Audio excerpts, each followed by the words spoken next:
Tonight calls for an investigation into the state superintendent and almost immediately rejected by the state House Speaker. I'm Erin Christie. That information just coming into our newsroom within the last few hours. This is not the first time there have been calls for an investigation into Ryan Walters, but it is the first time calls have come from Republicans in the state.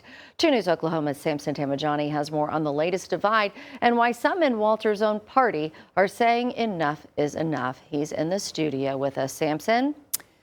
Yeah, Aaron, Oklahoma is among the reddest states in the union, yet both parties in the Capitol have now called for an investigation into Superintendent Ryan Walters' possible violations in the Oklahoma State Department of Education.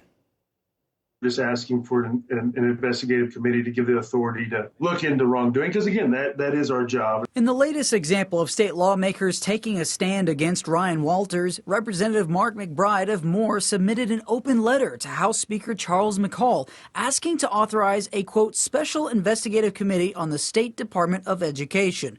McBride cites a pattern of overreach, failure to follow the law, and budgetary concerns as his reasoning for the request. He says, quote, conditions at the department, the manner in which the superintendent and the Board of Education have treated members of the legislature from both parties and from both the House of Representatives and the state Senate has been unprofessional, beneath the dignity of a statewide elected official, and most importantly, contrary to the best interests of the taxpayers and students of the state of Oklahoma. The letter is signed by 20 fellow House Republicans as of Tuesday afternoon.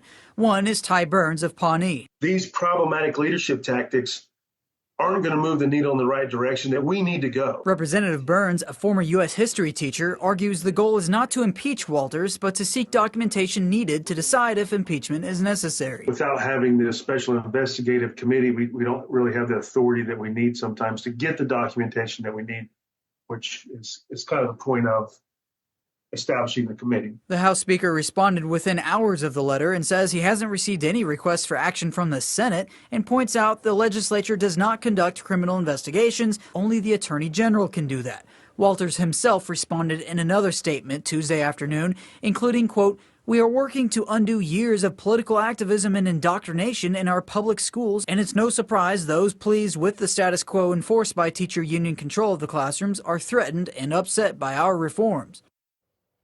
Now, McBride responded to that rejection Tuesday afternoon, expressing disappointment, but calls McCall a close friend and that he respects his decision.